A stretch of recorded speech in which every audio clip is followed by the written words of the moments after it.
destacando, temos a palestra, nós temos o episódio que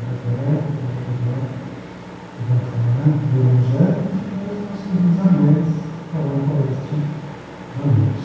Vamos mandar tarde, né? Então vamos levar o nosso pensamento em oração, agradecendo ao Pai pela oportunidade bendita de estarmos juntos novamente, de podermos entrelaçar nossos corações, de podermos adquirir um coração seguro para a nossa vida, que não depende dos nossos passos.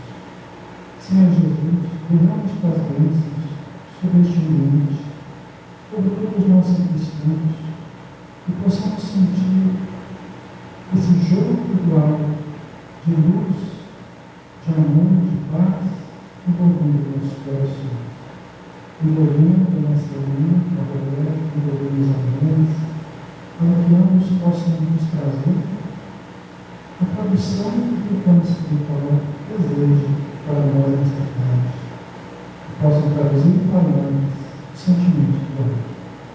Muito obrigado por você conosco, agora. E a pessoa faça uma hora, faça a gente.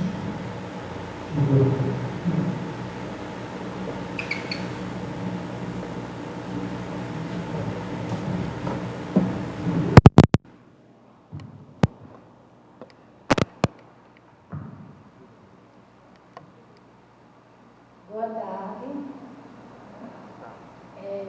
Hoje eu vou ler o capítulo 10, itens 11, 12 e 13 do Evangelho segundo o Espiritismo, intitulado Não julgueis, a fim de que não sejais julgados. E aquele que estiver sem pecado, lhe atire a primeira pedra.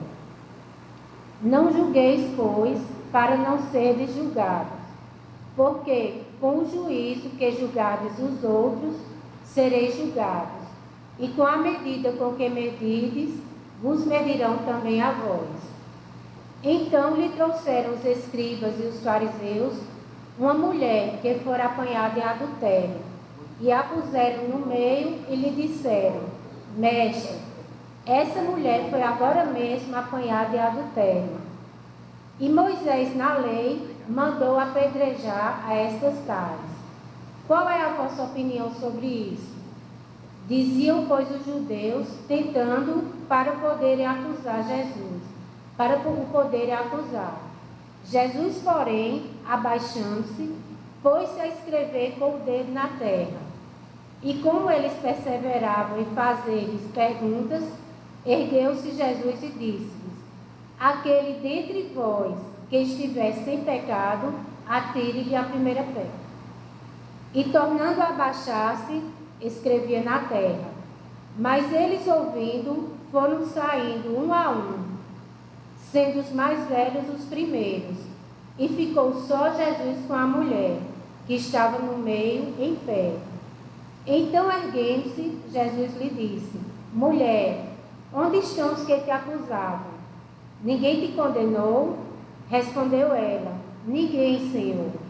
Então Jesus lhe disse: Nem eu tampouco te condenarei. Vai e não peques mais. Aquele que estiver sem pecado, atire-lhe a primeira pedra, disse Jesus. Esta máxima faz da indulgência um dever, pois não há quem dela não necessite para si mesmo. Ensina que não devemos julgar os outros mais severamente do que nos julgamos a nós mesmos, nem condenar nos outros o que nos desculpamos em nós. Antes de reprovar uma falta de alguém, consideremos se a mesma reprovação não nos pode ser aplicada. Então, a que tipo de juízo Jesus se referia? Então, nessa passagem, ele ensina principalmente que antes de julgar qualquer pessoa, antes nós devemos fazer um julgamento de nós próprios, com o mesmo rigor de julgamento que a gente faz da pessoa. Ou seja, a gente tem que se examinar primeiro com o mesmo critério que a gente pretende julgar o próximo. Quando a gente se compara com outras pessoas, a gente sempre acha que nós somos diferentes. podemos ser melhor, tal coisa, nós somos incapazes de fazer. E esquecemos que todos nós também somos pecadores e necessitados da justiça divina, principalmente para sermos livrados do espírito de justiça própria, o que faz com que a gente se compare com outras pessoas, sempre achando que somos melhores aos olhos de Deus, né, por alguma coisa boa que a nossa natureza ela traz. Se julgamos alguém como sendo um caso perdido ou que não tem mais jeito, a gente também está assinando um atestado de condenação para nós próprios, pois todos nós somos pecadores aos olhos de Deus. E se não fosse a misericórdia dele, nós seríamos condenados. O julgamento que a Bíblia mais condena é aquele do qual você olha uma pessoa e diz: essa pessoa, só de olhar para ela a gente vê que ela já não presta. Ou então que a gente diz: essa mulher é uma pecadora, ou essa pessoa é um pecador. E a gente faz um julgamento sem conhecer, sem saber a vida dessa pessoa. E às vezes a gente chega a matar essa pessoa, tanto fisicamente como espiritualmente também. Não sei se vocês se recordam de uma notícia há uns 4 anos atrás, de uma mulher que morava no Guarujá, e colocaram uma foto dela na internet, falando que ela matava crianças para serem usadas em rituais de magia negra. E aí as pessoas apedrejaram e ela chegou a falecer.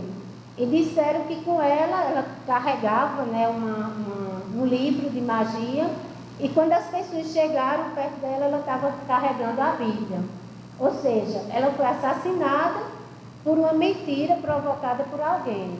Isso é, às vezes, até costume da gente, julgar uma pessoa sem nem conhecer, né? Sem saber a vida daquela pessoa. Então a gente é muito benevolente com os erros da gente, mas é muito severo com os erros dos outros.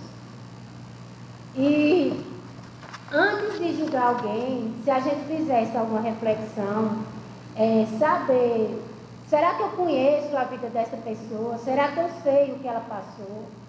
Será que o que foi que levou essa pessoa a fazer o que faz? Talvez, se a gente fizesse esse questionamento, a gente deixasse de julgar essas pessoas. E os preconceitos também, eles são uma coisa muito ruim na nossa sociedade. E para conosco também, né? Eles nos rebaixam, principalmente levando uma ideia errônea do que é certo e do que é errado. Mas aí fica a dúvida, a gente não vai condenar os erros de uma pessoa simplesmente por nós sermos pecadores, a gente vai deixar isso passar? Não, também não é assim. Só que para julgar, a gente tem que saber o momento certo de agir.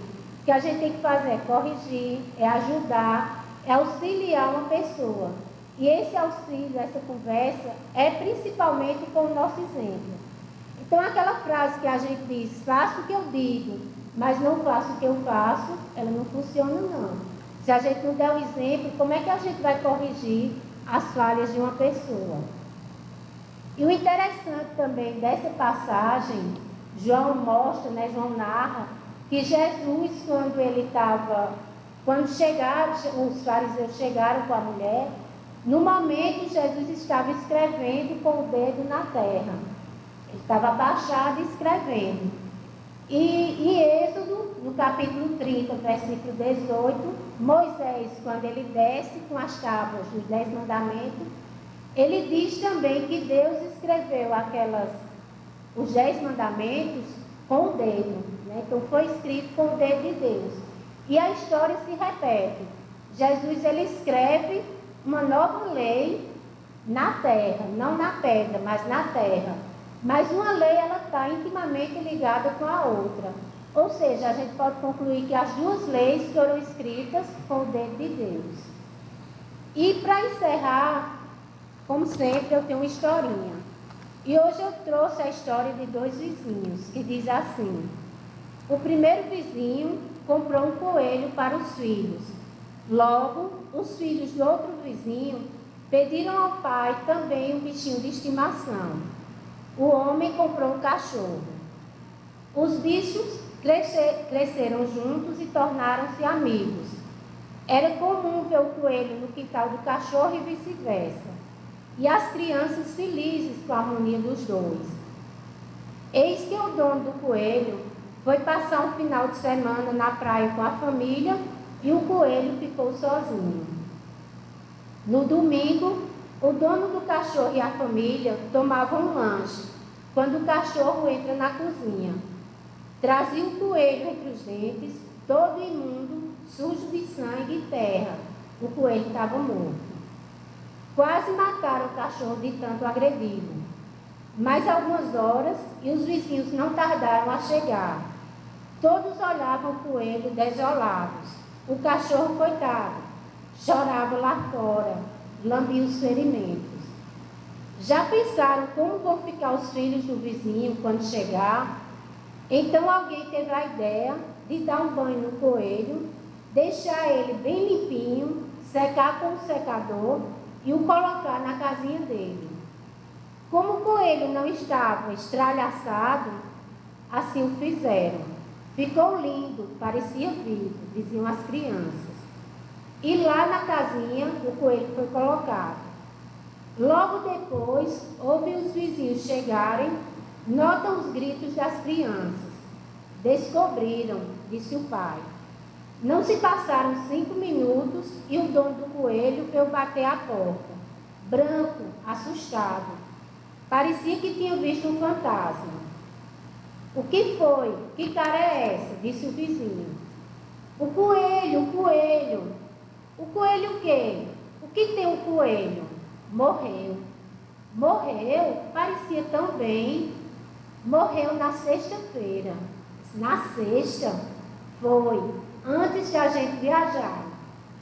As crianças o enterraram no fundo do quintal, mas agora ele apareceu na casinha. E o pobre cachorro, coitado, que queria salvar o coelho, né, naquela atitude que ele teve de tirar desesperada, ele foi julgado e condenado. E assim acontece com muitas pessoas que são bem intencionadas e mal interpretadas. Então, minha gente, obrigado. Era essa palavra que eu tinha para vocês hoje.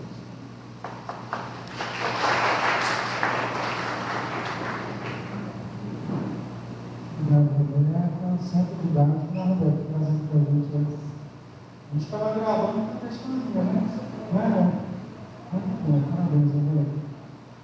Mas, você é sempre muito bem-vindo aqui, muita satisfação, né? E fica à vontade na sua casa, tá bom? Isso, muito bom, obrigado.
Por dizer, não podeis suportar agora. Queria Jesus dizer que o número de informações era tão grande que o cérebro, a inteligência humana, não tinha capacidade de suportar aquela gama de dados, de teorias, de saberes. E ele espera que o tempo amadureça. Então ele começa a preparar, 14 séculos depois, uma alteração nos cromossomos, uma alteração genética do ser humano, para que possibilitasse a espécie humana, mais precisamente o povo francês, para receber as grandes inteligências do iluminismo, que seriam então aqueles que iriam preparar o terreno psicológico, emocional, intelectual para a chegada da doutrina. A doutrina espírita precisava de um terreno fértil, necessitava de um ambiente de intelectuais, necessitava que se imperasse a razão acima do fanatismo. Então Jesus providencia essa alteração genética a partir do século XIV de nossa era. Estamos, portanto, no ano de 1412, ano em que nasce La Pucelle,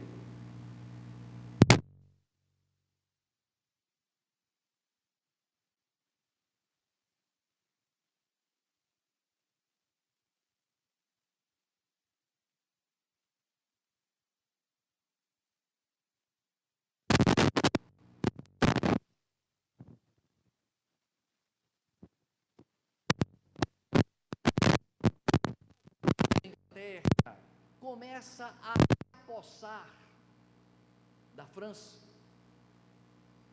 Após a queda de VI, o seu sucessor, Carlos VII, acovardou-se com medo dos ingleses, e enquanto isso ocorria, os ingleses tomavam Orleans e ameaçavam tomar Paris. E Jesus, que estava no comando, que havia preparado a mutação genética para propiciar corpos mais fortes, mais capazes de suportar o impacto de inteligências como de Rousseau, Montesquieu, de tantos outros sábios e filósofos do iluminismo francês. Jesus então convoca a colaboração daquela jovem agricultora, Joana d'Arc. Na época ela tinha 12 anos de idade, frequentava a igreja, e na igreja católica ela conversava com os anjos, o arcanjo São Miguel. Para ela era muito natural, aquelas estátuas de repente ganhavam vida e conversavam com ela.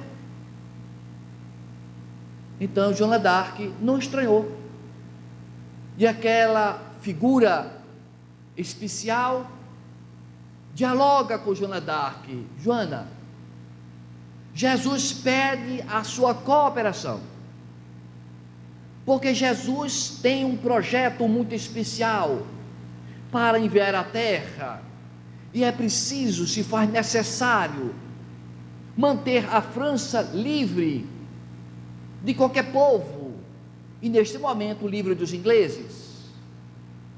Mas o que imaginar de uma criança com 12 anos de idade, conversando com o arcanjo. Ela ficou confusa, ela não alcançava aquela explicação e deixou de lado. Mas durante 4 anos seguidos, frequentando a igreja católica, nas horas que estava ajoelhada rezando, apareciam os espíritos de Santa Margarida, de Santa Catarina e de São Miguel.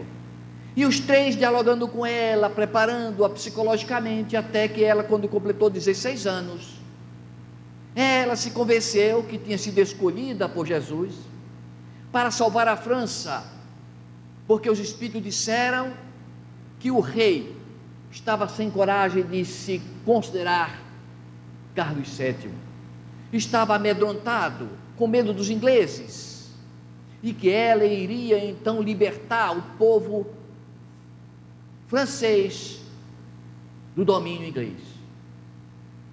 E ela abandona o lar, sem saber ler nem escrever, coloca nas costas uma mochila e sai em busca de uma audiência com Carlos, que seria o Carlos VII. Ele recebe a informação de que tinha uma jovem querendo falar com ele. Era uma jovem especial, era uma jovem estranha, que dizia conversar com os anjos, com os santos. E logo o rei achou que eu fosse uma louca, só podia ser uma armação, então disse que não receberia. Mas depois resolveu fazer um teste. Bom, eu vou me disfarçar de cidadão comum, me misturar no salão de dança do palácio, e ela, quando adentrar, se ela no meio do povo me identificar, eu já começo a entender que ela tem dons especiais. E assim fez ele.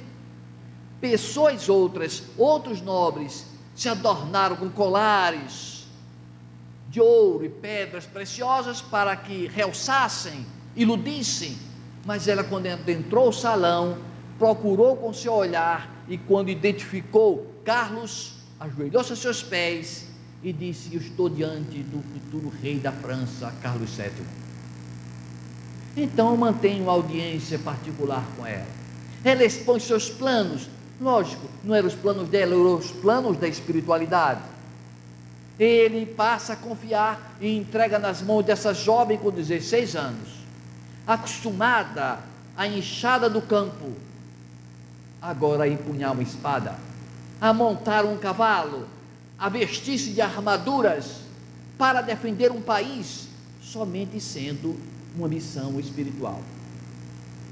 E ela vai e consegue realmente expulsar os ingleses de Orleans, vence outras batalhas, leva o futuro rei até Reims, e lá ele é coroado Carlos VII. Ele então se encoraja, ele então deveria, pela lógica, ficar agradecido àquela jovem para o resto da vida, porque senão ele jamais teria coragem de assumir o trono da França. Ocorre que Joana d'Arc não era nada mais, nada menos do que a reencarnação de Judas, aquele apóstolo de Jesus, um dos 12 apóstolos, que o traíra, que recebera 30 moedas, que pretendia fazer de Jesus o rei, mas que Jesus disse que meu reino não é deste mundo. Agora, num traje biológico inverso, não mais um homem, mas agora uma jovem, não mais Judas, agora Joana d'Arc, coroa um rei, e esse rei trai a sua confiança, porquanto quando ela caiu prisioneira do Duque de Luxemburgo, o Duque de Luxemburgo conversou com Carlos VII e pediu um prêmio para que entregasse-a, para que devolvesse-a, porque ela fora sequestrada, e Carlos VII lavou as mãos. Profunda ingratidão. Então O Duque de Luxemburgo vende Joana d'Arc aos ingleses e nós sabemos o final da história. Joana d'Arc foi atada a um poste e queimada viva. E na hora da morte, ela olha para o céu e vê Jesus vindo buscá-la. Era a redenção de Judas, agora indo para os braços de Jesus. Os seus restos mortais foram atirados ao rio Sena. Estava provisoriamente garantida a hegemonia francesa, porque ali a França havia sido escolhida por Jesus para vir o Consolador prometido por ele. Por que Jesus escolhera a França? Jesus escolhera a França porque a França havia sido o país onde habitaram os druidas, os sacerdotes druidas, que pregavam, que divulgavam a reencarnação, os planetas habitados, que aplicavam os passes, que se comunicavam com os mortos.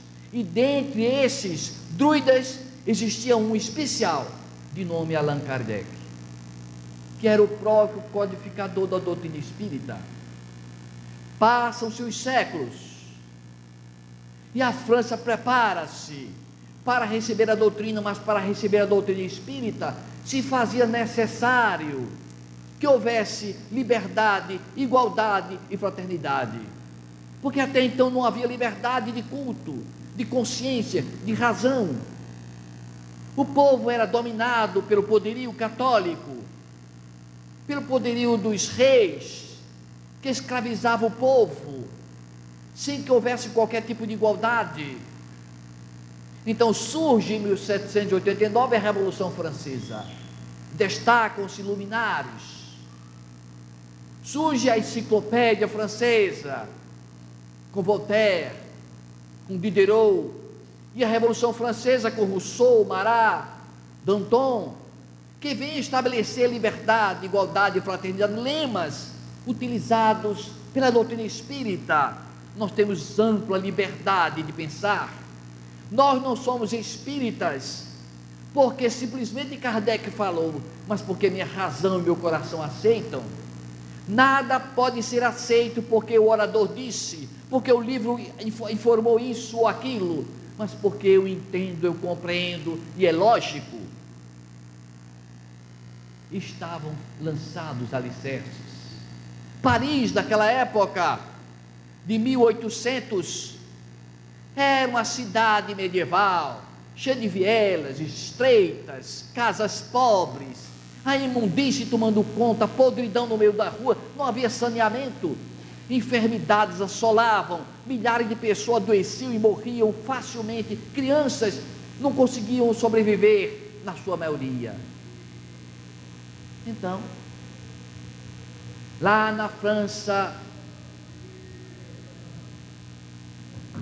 resolve tomar uma posição de modernização de Paris. E a Paris que nós conhecemos hoje, ela foi reformada por volta do ano de 1800 até 1850. O terreno estava pronto, era viável. Jesus dissera: eu tenho muitas coisas para vos dizer, mas vós não podeis suportar agora. Era um intelecto que não suportava. Jesus então incrementa o Gênesis especial para que corpos mais fortes, mentes mais intelectivas pudessem vir à terra e fosse dado condições para chegar à doutrina do Consolador prometido por Jesus. Novamente, nova ameaça surge na França. Jesus então convoca Napoleão Bonaparte e ele consegue manter a hegemonia do povo francês contra o assédio dos ingleses. Mas para implantar a doutrina espírita se fazia necessário, imprescindível, que o povo admitisse a possibilidade de falar com os mortos. Mas como? Como era possível falar com os mortos se a igreja proibia? Se a igreja afirmava que os mortos não vinham se comunicar. E quando acontecia algum fenômeno, dizia: é o Satanás. É o Satanás.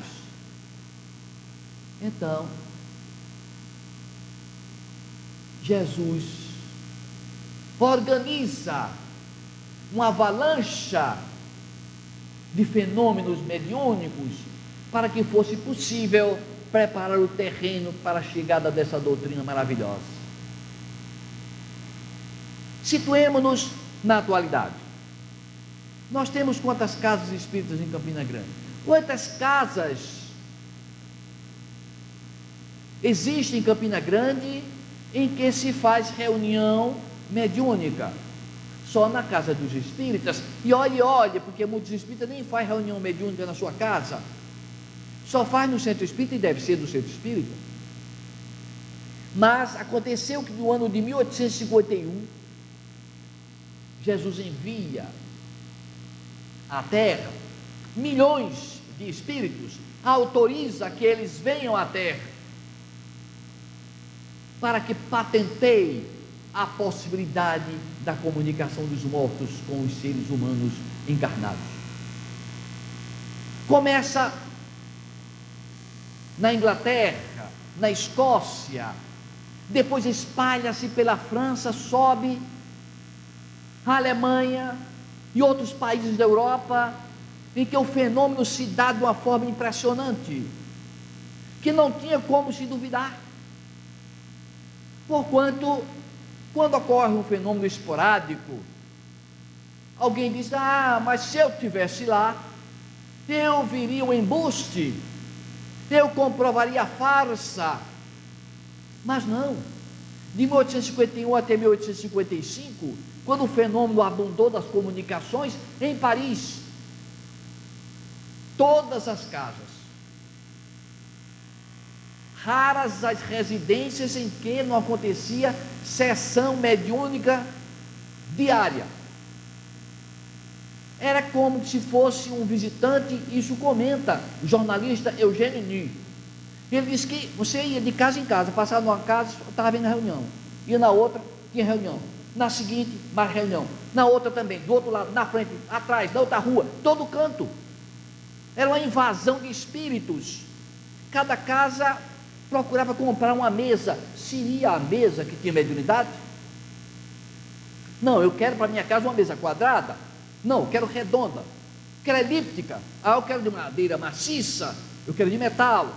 Deve ser a mesa. Mas não era a mesa, eram os fenômenos. As mesas se agitavam, se moviam, levitavam, se suspendiam no espaço. E como explicar isso? Arrodeava a mesa 5, 6 pessoas, ficavam ali concentradas, e a mesa se levantava do chão. Então aqueles homens que estavam ao redor, 5, 6, 8, 10 às vezes, diziam: todo mundo empurrando a mesa para baixo, e a mesa não descia. Que força misteriosa aquela, que poder é que estava por trás daquela mesa? Então alguém tem aquela ideia: ora, não pode sozinho a mesa se mexer, alguma coisa está por trás desse fenômeno. Então vamos estipular um código de comunicação. Se a mesa der 3 pancadas, significa não sei. Se der 2, quer dizer sim. Se der 1, quer dizer não. Então começaram a perguntar: você, mesa, é você própria que está fazendo a mesa se mexer? Ela, 2 pancadas, não. E assim ia respondendo por pancadas. Depois, se tiver outra ideia, a gente vai soletrando o alfabeto.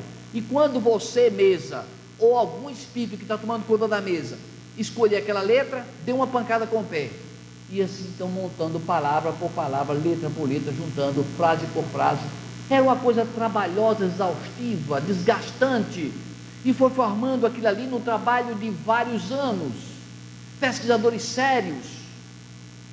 Mas isso aí não tem sentido. E eu vou ver na minha casa, e fazia experiência, e a mesa trazia frases com 12 sílabas, perfeitas, que impressionava todo mundo. Frases ora em latim, ora em grego, ora em francês, ora em inglês, que confundia as pessoas presentes. Ninguém sabia o grego, por exemplo.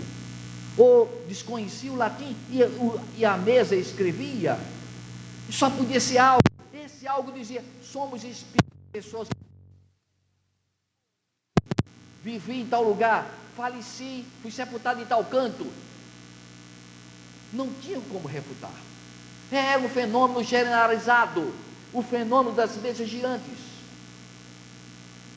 Sábios, pesquisadores sérios, começaram a catalogar e passar a limpo aquelas mensagens que puderam, mas como coordenar as ideias? Era muita informação, 50 cadernos, fazer o que? Jogar fora, guarda os cadernos.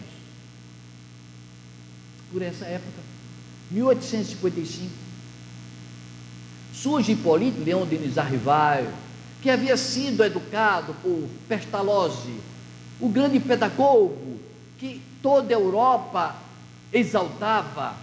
Ele vai morar em Paris, vai assistir sessões mediúnicas em casa dos Baudins, onde as médiums eram duas meninas, Julie Baudin com 14 anos, Caroline Baudin com 16 anos. E ele então assiste às reuniões e fica impressionado, porque os espíritos disseram: eu conheço você, você foi o emissário de Deus, pronto para organizar essa doutrina consoladora que vai se chamar Espiritismo. Você viveu no tempo de Jesus, um pouco antes, na Gália Antiga, e chamava-se Allan Kardec, o druida. E Denis Arrival fica impressionado com aquelas informações. Você foi escolhido para essa missão. Então aqueles homens cultos, que trabalhavam há anos seguidos, escutando os fenômenos, anotando aqueles cadernos, entregaram a eles 50 cadernos cheios de anotações, de frases, de pensamentos, de mensagens curtas dos espíritos. Então, com base nessas anotações, ele começou a fazer perguntas aos espíritos, e o espírito respondia às perguntas, e ele foi então montando, engendrando aquilo que seria o livro dos espíritos. Então o livro dos espíritos surge de uma pesquisa exaustiva, trabalhosa, que requeria muita paciência, que tomava muito tempo e que era muito incompreendido. Sozinho ele precisava montar toda a estrutura de uma doutrina que estava se ganhando corpo. Hipólito Leão Denis Arrival junta todo o livro, quando está pronto, todo nos seus manuscritos, e vai à tipografia para mandar imprimir o livro. Quando adentra, Dendy o recebe, diz: o que é que você quer publicar? Esse livro, qual o título do livro? O Livro dos Espíritos. Ninguém aguenta mais. Aqui na França, que é minha editora, publicava todo mês um livro novo, sobre mesa que pula, que dança, que fala, que se requebra, que, enfim, ninguém aguenta mais esse assunto. Eu não publico. Nisso, a mãe do Dendy, do dono da gráfica, vai chegando e diz: olha, Denis Arrival, que prazer, trouxe seu livro, tudo que o senhor publica é maravilhoso, nós vamos publicar seu livro o mais rápido possível. E disse: eu vim saber quanto custa a impressão do livro. Calculou os preços: eu pago do meu bolso, com recursos próprios, fazendo sacrifício pessoal, para trazer para nós o que é hoje a doutrina espírita. O que a doutrina espírita trouxe para nós, dentre outras coisas, o conhecimento aprofundado de falarmos com os espíritos, de falarmos com Deus. E aí eu estava deitado já tarde e me lembrei de uma música de Gilberto Gil, Para Falar com Deus. Temos que ficar a sós, temos que apagar a luz, temos de calar a voz.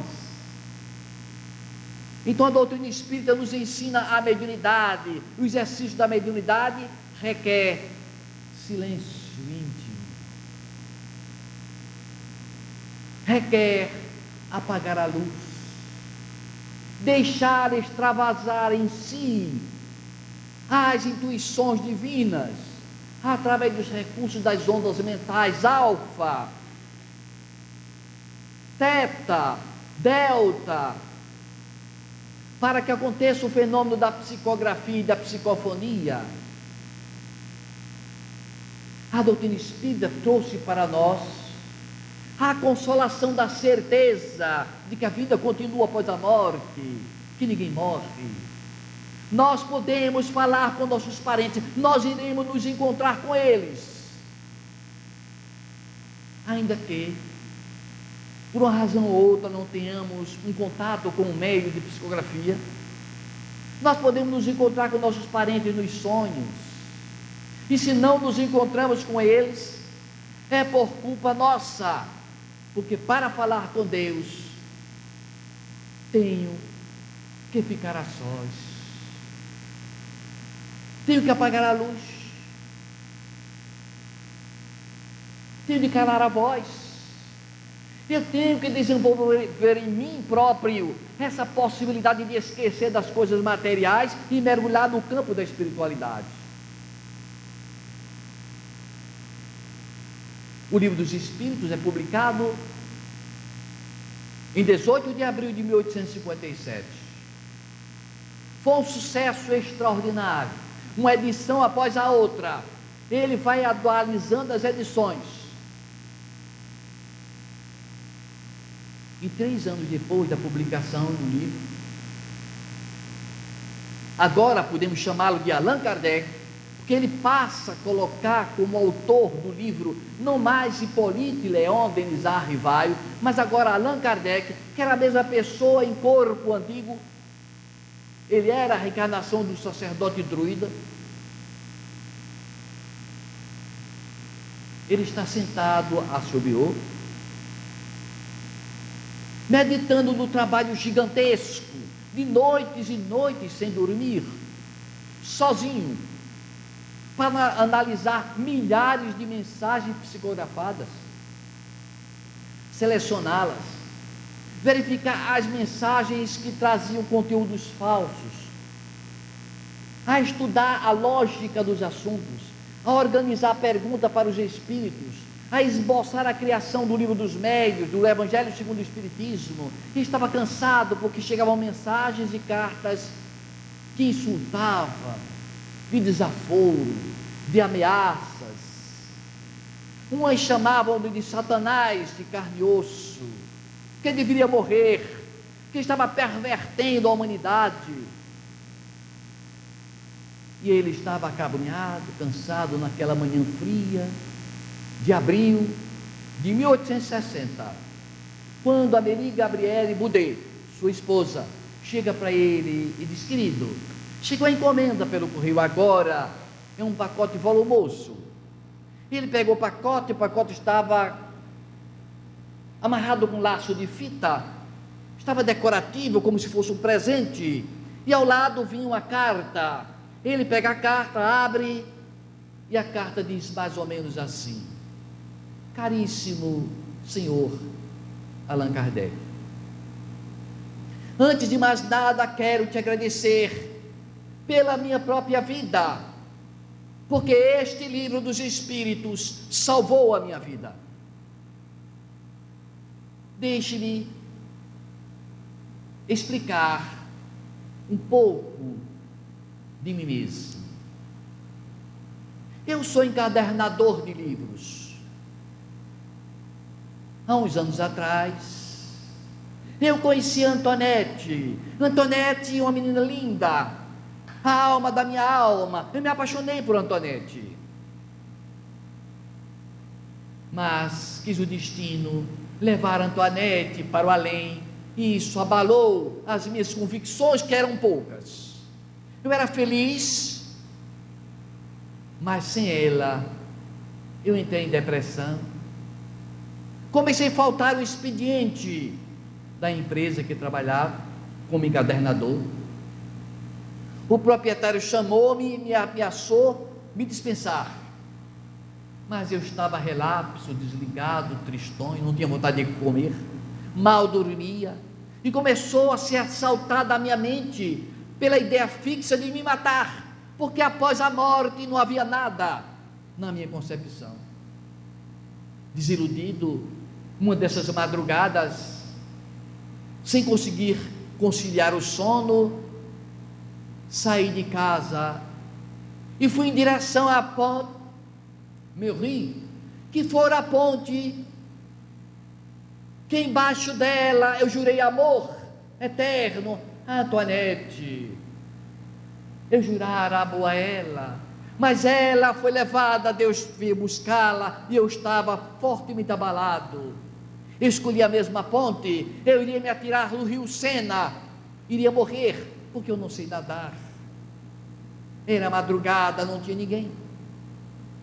Caiu uma névoa fina, e eu estava molhado e frio, fazia intensamente. Caminhei até o meio da ponte, onde o rio era mais profundo, e quando eu coloquei a mão na balustrada da ponte para fazer impulso para pular, a minha mão deslizou sobre um livro molhado que caiu nos meus pés, e eu disse de mim para mim mesmo: bom, tanto faz eu morrer agora como daqui a 10 minutos, eu vou ver o que é que esse livro tem a dizer. E sentei-me, acocorei-me ali ao lado de um poste com a iluminação fraca, abri o livro e logo acima do livro estava escrito com a mão firme: este livro salvou a minha vida, leia-o. E eu comecei a ler o livro. Fiquei abalado profundamente, porque eu passei a saber que a vida continuava após a morte da matéria, que um dia eu iria me encontrar com Antoinette. Eu não sei até que horas eu fiquei lendo o livro, amanheceu o dia lá na ponte.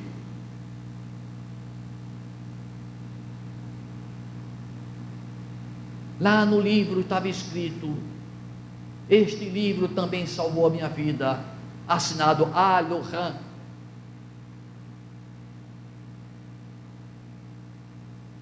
E Allan Kardec percebe a importância desse livro fantástico, que ele estava trabalhando dia e noite para incrementar nos seus desdobramentos dos livros sucessivos, como a Gênesis, como o Céu e Inferno, como o Livro dos Médios, como o Evangelho segundo o Espiritismo, trazendo para nós novas luzes, porque nós passamos a entender a importância do fenômeno mediúnico em nossas vidas, e se não encontramos essa importância, nós somos materialistas, nós somos como os animais selvagens, soltos na floresta, porque nós estamos cercados por entidades espirituais. Nós estamos acostumados a sair para as lanchonetes, para os restaurantes, para alimentar o corpo, fortalecendo-o. Esquecemos de nossa alma. Ela precisa de paz, ela precisa de sossego.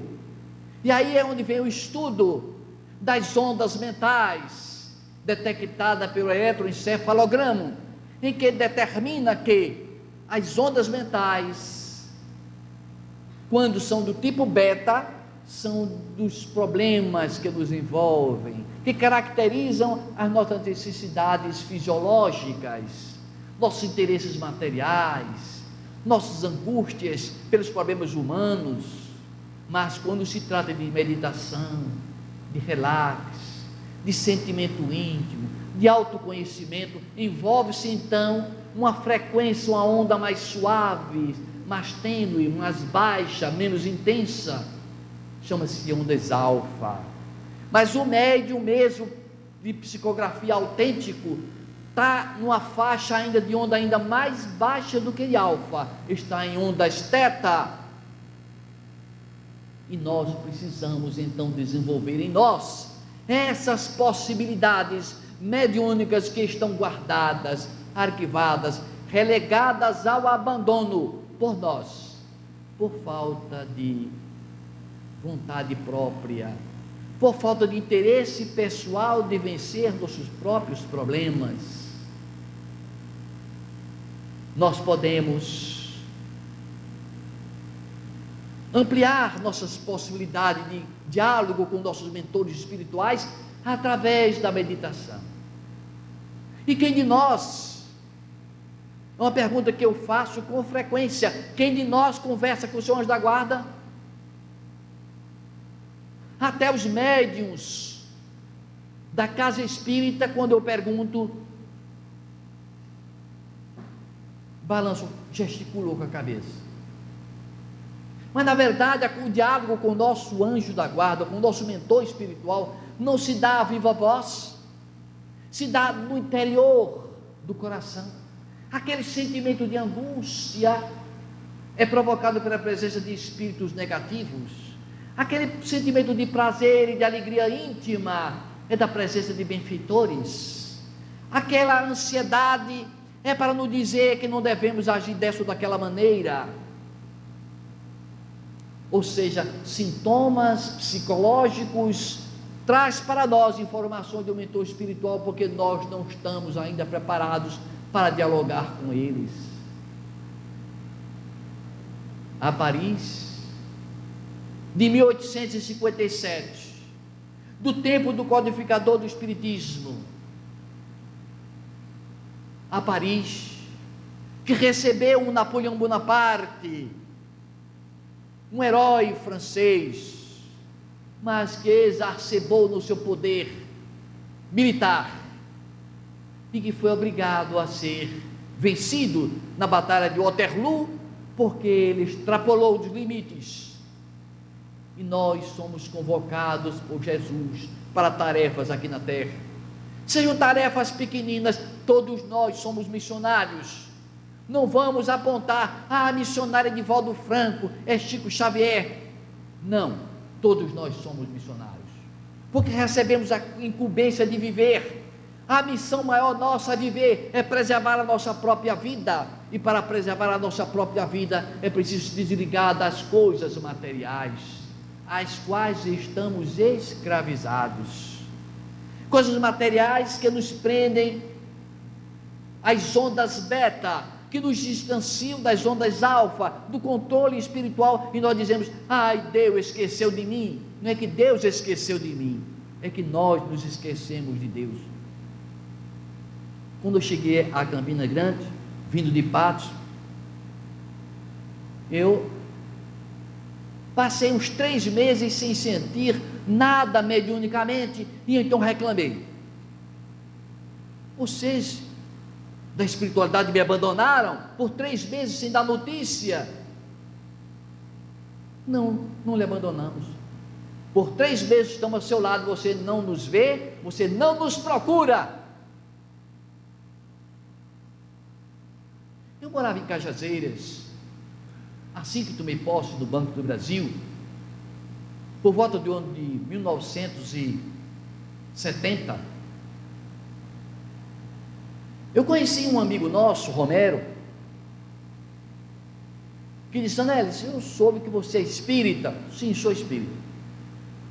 Olha, eu sou descrente, não de espiritismo, eu não acredito em nada, mas como você é espírita e nos tornamos grandes amigos, vamos fazer uma experiência nós dois? Que experiência?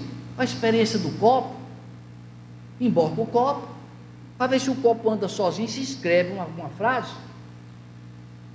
Só olha, Romero, eu não vou fazer essa experiência não vou, porque nós espíritas sabemos que essa fase de experiência de mesa girante, de mesa pular, de copo girar, já passou. Nós agora estamos na parte filosófica.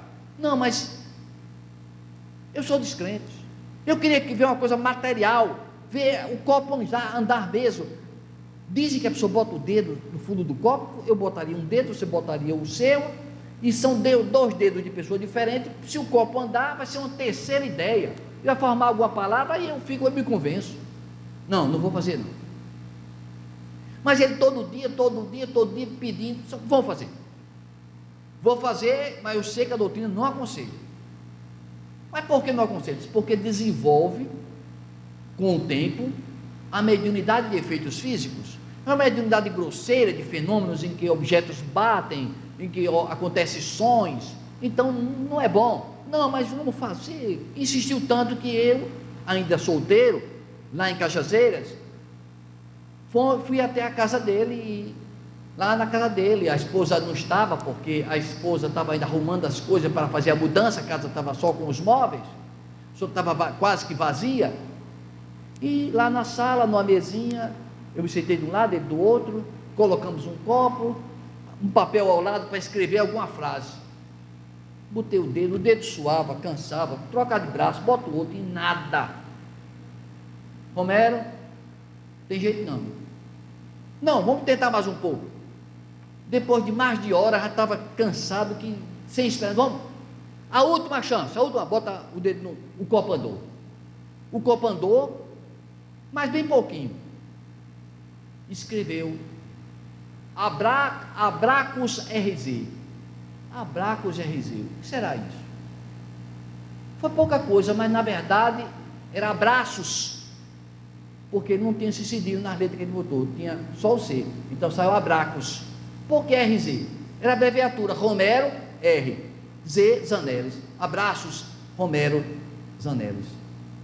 Só isso, mas ele ficou impressionado, agradeceu. Eu fui dormir no hotel, que eu morava no hotel, e ele ficou tomando conta da casa, antes que a mudança com a esposa chegasse, coisa e tal. No dia seguinte, eu pensei, Romero vai falar comigo assim feliz. Zanelis, que reunião, foi pouco, mas me convenceu alguma coisa. Quando eu olhei para ele, ele estava pálido, com os olhos roxos. Romero, o que foi isso? Rapaz, eu não vou fazer nunca mais essa experiência. Qual foi que houve, Romero? Rapaz, você foi para o hotel, eu fiquei em casa, me deitei na cama, e quando olhei, passou a cadeira andando sozinho, pelo corredor. Eu dormi não, eu fiquei lá de fora em pé, lá no terraço, naquela frieza, manchinha espirrando com gripe, não dormi. A porta batia, a cadeira andava, nunca mais faço essa experiência. A doutrina espírita é a doutrina consoladora, é o convite de Jesus para nós aceitarmos aquilo que ele ensinou aos seus discípulos de uma forma mais clara, mais explícita, não mais com parábolas, mas com conhecimento lúcido. Estamos todos convidados por Jesus na missão de transformar o mundo a partir da nossa transformação íntima. Que Kardec seja por todos nós exaltados, por Jesus, agradecidos todos nós somos pela sua bênção, por Deus, por ter trazido para todos nós a possibilidade de sermos espíritas. Que Jesus, nosso Mestre, possa nos abençoar hoje e sempre.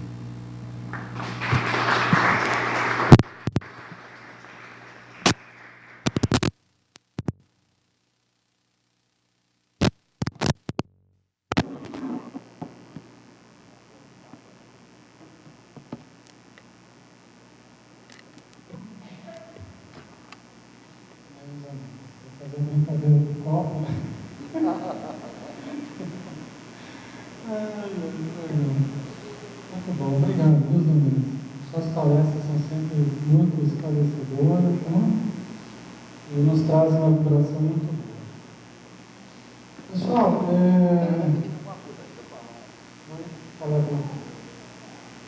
quer dar um aviso? Pode falar.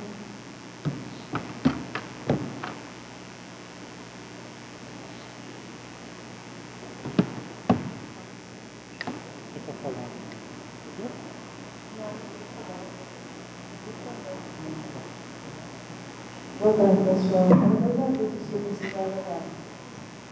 dia 12 de maio, no Centro de Convenções de Altura, será um parceiro conosco e com as demais casas, na UFSEC, vamos estar trazendo o médico Fernando Lima para fazer uma palestra e fazer as cartas de Fátima. Os palcos serão abertos às 16 horas. O evento começará às 18 horas. Aqui mesmo, vai ser naqueles auditórios mais cedo. Dia 12 de maio.